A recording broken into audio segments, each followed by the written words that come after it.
Viewers, मैं हूं कमर चीमा और उम्मीद है व्यूअर्स आप सब ठीक होंगे। आज की जो क्योंकि पाकिस्तान में इस वक्त सबसे बड़ा जो इशू है वो इकोनॉमी का है, तो हम इकोनॉमी के इशू को ओवरलुक नहीं कर सकते। और इस वजह से ज़्यादा जो डिस्कशन होती है वो एक वक़्त होता था हम जियो स्ट्रैटेजिक इश्यूज़ पे बात करते थे। अफ़गानिस्तान, पाकिस्तान बड़ा प्लेयर होता था, geo strategic competition so and so. आजकल वो जियो स्ट्रैटेजिक कॉम्पिटिशन नहीं है, आजकल है वॉर ऑफ सर्वाइवल। ज़िंदा कैसे रहना है, अपनी आउटलुक किस तरह बेहतर करनी है और क्या बेहतर करना है। मूडीज़ जो है वो अगर आप एक बेसिकली क्रेडिट रेटिंग कंपनी है, और जिसे आप कह लें कि वो बड़े ये काम करती है कि ओवरऑल जो ममालिक होते हैं, उनकी क्रेडिट आउटलुक देती है कि वहाँ पे जो है वो इकोनॉमिक कंडीशन किस तरह की है, वहाँ पे वो प्रॉपर रिसर्च करते हैं, उनके पास एनालिटिकल टूल्स होते हैं, असेसमेंट्स करते हैं, डाटा की बेस के ऊपर करते हैं और बड़ी क्रेडिबल इनसाइट देते हैं, ताकि जो डिसीजन मेकर्स हैं ग्लोबली वो उन मुल्कों में जब इन्वेस्टमेंट करें तो उनको वो एरियाज, रिस्क एरियाज बताए जाएं कि वहाँ पे क्या हो रहा है और किस तरह हो रहा है, और at the same time opportunities भी बताते हैं कि कौन से मुल्क ज्यादा बेहतर है, कहाँ पे क्या काम हो रहा है। तो ये जैसे इंडिया में यूनिकॉर्न्स आ रही हैं तो जारी बात है मूडीज उसको और तरीके से करेगा, पाकिस्तान अगर आईएमएफ के पास जा रहा है तो उसको एक और तरीके से वो जो एक्सप्लेन करेगा। तो मूडीज ने जो एक पाकिस्तान की अब जो इन्वेस्टर सर्विसेज जैसे मैंने कहा आपको प्रोवाइड करता है, उन्होंने 5 पाकिस्तानी जो बैंक हैं, उनकी जो रेटिंग्स हैं उन्होंने नेगेटिव कर दिया। जिसे स्टेबल टू नेगेटिव कर दिया, और क्योंकि पाकिस्तान का जो सॉवरेन रेटिंग है वो नेगेटिव हो गई है। और ये जो बड़े 5 बैंक हैं उनमें अलाइड बैंक है, उनमें हबीब बैंक है, उनमें मुस्लिम कमर्शियल बैंक है, national bank of Pakistan and United bank है, ये सारे पाकिस्तान के लोकल इंटरनल बैंक हैं। और जैसे ये कह लें कि जैसे आप कह लो कि ये यहाँ पे आप ये मामलात खराब हैं। This is something very odd, मतलब नॉर्मली इस तरह होता नहीं है। एक आधे बैंक का होता है, लेकिन क्योंकि पाकिस्तान की ओवरऑल सॉवरेन रेटिंग कमज़ोर है और पाकिस्तान की सरकार ने बहुत ज़्यादा पैसा लिया हुआ है इनसे, ठीक है जी? और जैसे आप कह लो कि अब ये जो मूडीज़ नहीं क्रेडिट रेटिंग की जो एजेंसी है उसने जो लॉन्ग टर्म फॉरेन करेंसी जो है उसको भी रिस्क करार दे दिया है और उसकी भी रेटिंग इन्होंने कमज़ोर जो है वो नीचे की है। और इसका ज़ाहिर बात है इसकी रेटिंग एजेंसी की वजह से पाकिस्तानी जो बैंक्स हैं उनके ऊपर मसाइल पैदा होंगे, जो फिक्स्ड डिपॉज़िट के हवाले से जो बाहर पैसा देना है, लेटर ऑफ क्रेडिट एलसीज़ खुलवानी है, और ये सारा कुछ करने के लिए एक बड़े पैमाने पे अब ज़ाहिर बात है वो चीज़ें होंगे। उधर आपको पता है आईएमएफ का प्रोग्राम भी जो है वो बड़ा ज़बरदस्त किस्म का उसपे हमें सेटबैक मिला है, और वो सेटबैक ये है कि अभी तक वो चीज़ें क्लियर नहीं हो पा रही।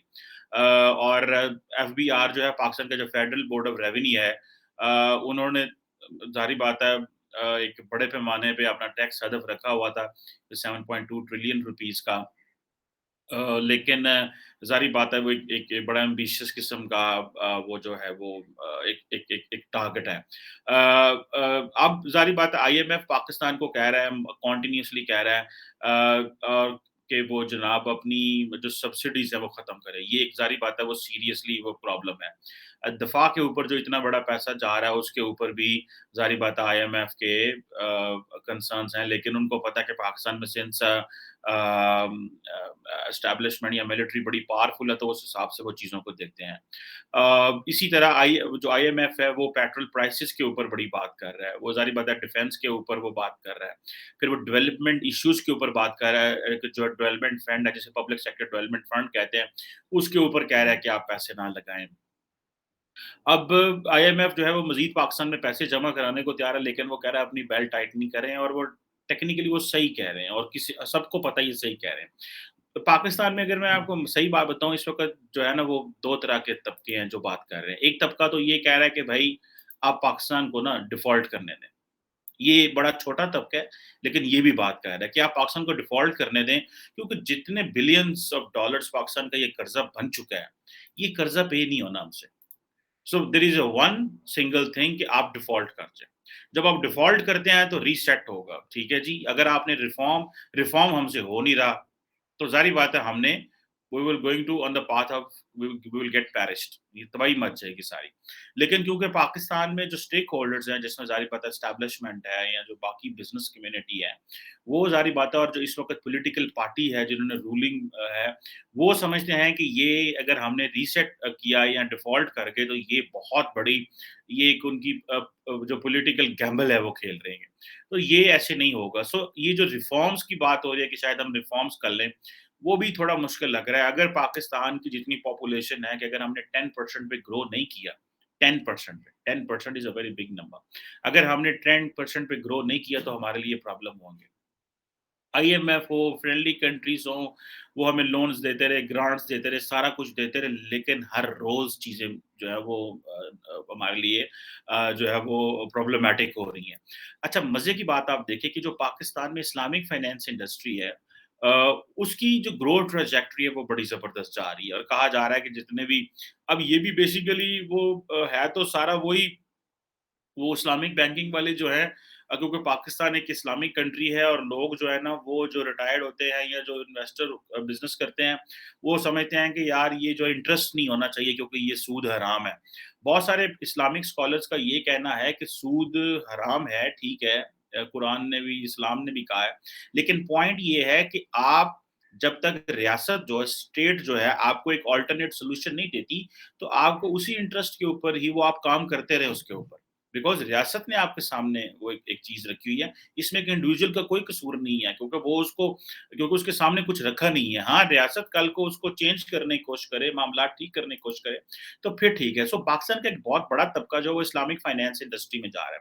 बल्कि मज़े की बात बताऊँ मैं, कि अगर आपको याद होगा, थोड़ा अरसा पहले इमरान खान ने ये कहा था कि जनाब, पाकिस्तान के जो बैंक है ना, वहाँ पे आप शलवार कमीज़ पहन के आया करें बैंकों में, और पैंट शर्ट पहन के आते हैं, तो वो जो गाँव के लोग होते हैं वो डर जाते हैं पैंट शर्ट देख के।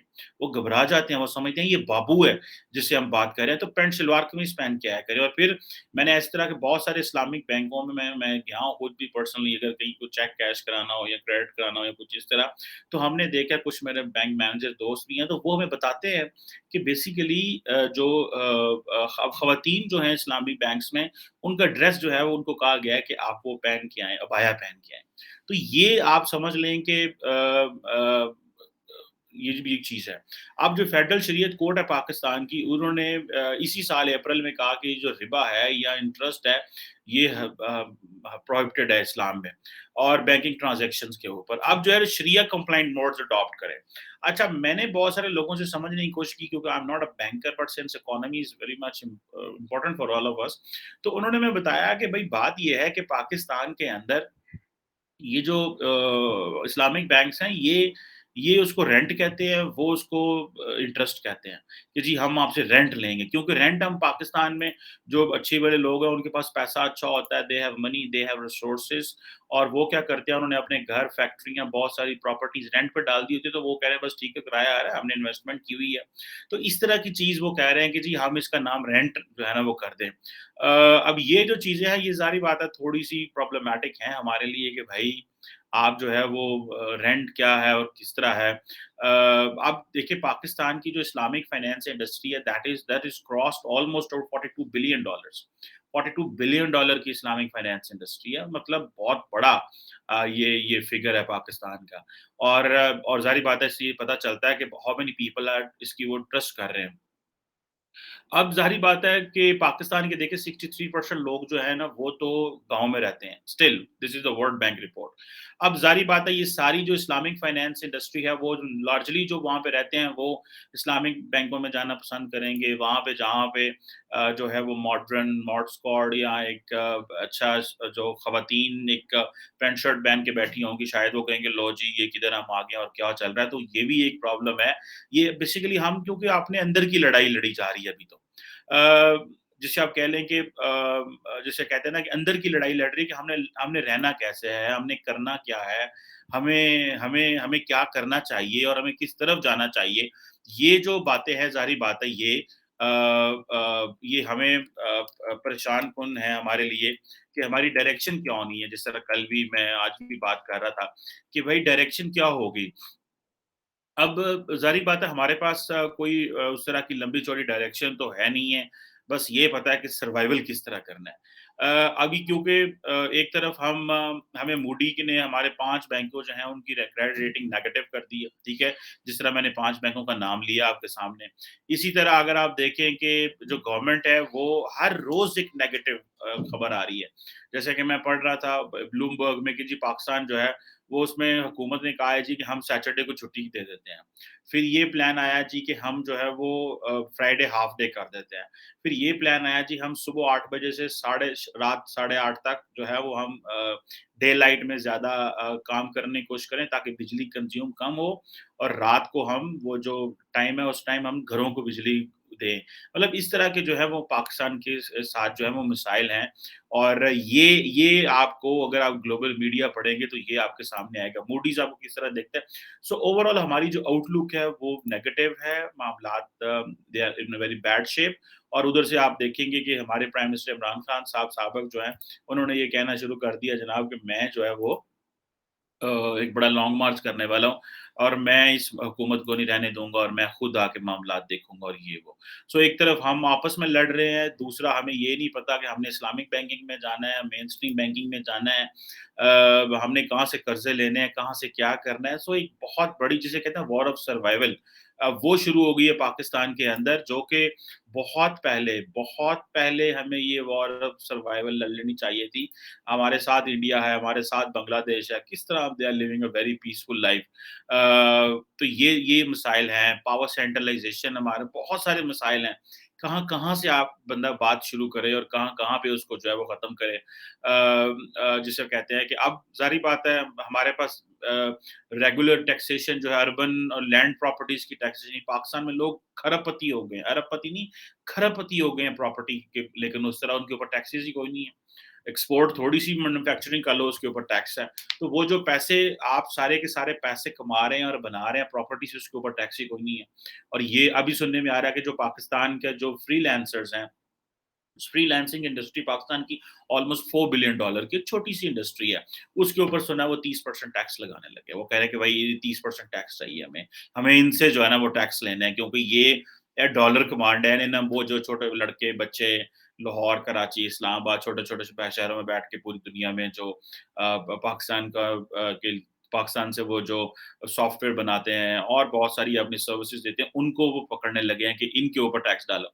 सो गवर्नमेंट जो है वो जो बिलियंस की कमा रहे हैं उनके ऊपर टैक्स नहीं लगाते क्योंकि वो प्रॉपर्टीज एंड लैंड के ऊपर टैक्स लगाएंगे वो जो टैक्स सिस्टम लेके आएंगे वो शोर डालते हैं उनके इन्फ्लुएंस हैं तो ये चीजें जो हैं वो हमारे लिए प्रॉब्लमेटिक रहती हैं फिर आपको पता है कि there is so much centralization of everything which is again itself is trouble so let's see इसमें क्या होता है लेकिन ये जो क्रेडिट रेटिंग हमारी खराब हुई है इसका हमें नुकसान होगा and that damage you will see will be in terms of import export क्योंकि हमारी अब वो ये जो हमारे बैंक्स हैं ये कहीं पे वो नहीं दे सकेंगे गारंटीज नहीं दे सकेंगे ये जो बैंक्स हैं इनसे कोई एलसी नहीं लेगा क्योंकि मूडीज ने इनके ऊपर क्वेश्चन मार्क लगा दिया इनको 4 पेपर और दिखाने पड़ेंगे फॉर देयर ओन और फिर वो जो बैंक इन बैंकों में बिजनेस था वो और बैंकों में चला जाएगा जिनकी क्रेडिट रेटिंग ठीक है या जो बाहर के बैंक पाकिस्तान में मौजूद हैं तो उससे नुकसान ये होगा, उनके ऊपर बर्डन होगा, उनकी डिमांड्स बढ़ जाएँगी वो पब्लिक को उस तरह लिफ्ट नहीं कराएँगे और हुकूमत ने इनसे पैसे ले लेके इन बैंकों से, ये जो अलाइड बैंक था, हबीब बैंक था, नेशनल बैंक था, यूनाइटेड बैंक था, इन सब से पैसे ले लेके इनको जो है ना सत्यानाश मार दिया। ठीक है जी। अब इनकी क्रेडिट रेटिंग डाउनग्रेड हो गई है जो है और अब ये ज़ाहिर बात है they don't have that much क्योंकि गवर्नमेंट के साथ काम कर रहे थे तो ज़ाहिर बात है गवर्नमेंट जो है उसकी अपनी रेटिंग खराब है, उसकी अपनी जो वो जिसे आप कहते हैं ना सॉवरेन रेटिंग नेगेटिव है, तो बैंकों की किस तरह ठीक होगी? सो ये एक हमारे ऊपर जिन्हें पंजाबी कहते हैं ना आलू आया है। So this is one आलू which we have to will face ਇਹਨੇ ਤੇ ਇਹ ਜਿਹਨੂੰ ਕਹਿੰਦੇ ਨੇ ਨਾ ਇਹ ਕਰਮ ਹੈ ਇਹ ਸਾਡੇ ਸਿਆਸਤਦਾਨਾਂ ਦੇ ਜਿਹੜੇ ਨਾ ਸਾਡੇ ਉੱਤੇ ਰਹਿਮ ਨੇ ਤੇ ਉਹਨਾਂ ਦੀਆਂ ਮਿਹਰਬਾਨੀਆਂ ਨੇ ਕਿ ਉਹ ਸਾਨੂੰ ਇੱਥੇ ਲੈ ਆਏ ਨੇ and we don't have any solution for that technically speaking we don't have any solution for that right now और मुझे तो उस एक बड़ी लॉट जो पाकिस्तान की यूथ है उसकी फिक्र है that how they will look into the future of the country and जब वो बड़े हो रहे हैं तो उनके सामने किस तरह का पाकिस्तान आ रहा है। जिस पाकिस्तान में लाइट नहीं है, जिस पाकिस्तान की बैंकिंग सेक्टर डिफ़ॉल्ट करने जा रहा है या जो पाकिस्तान डिफ़ॉल्ट करने जा रहा है, अवाम में बड़ी जान है जी। अवाम काम करना चाहती है, यूथ काम करना चाहती है। पेट्रोल ₹210 हो गया, पाकिस्तान में कहीं प्रोटेस्ट नहीं हुआ। एक आधी जगह पे कहीं पे थोड़ा प्रोटेस्ट हुआ तो दैट डज़न्ट मीन कि वो है। तो पाकिस्तान में ये चीज़ें जो हैं ये they are very important, we have to look it very carefully. Thank you very much.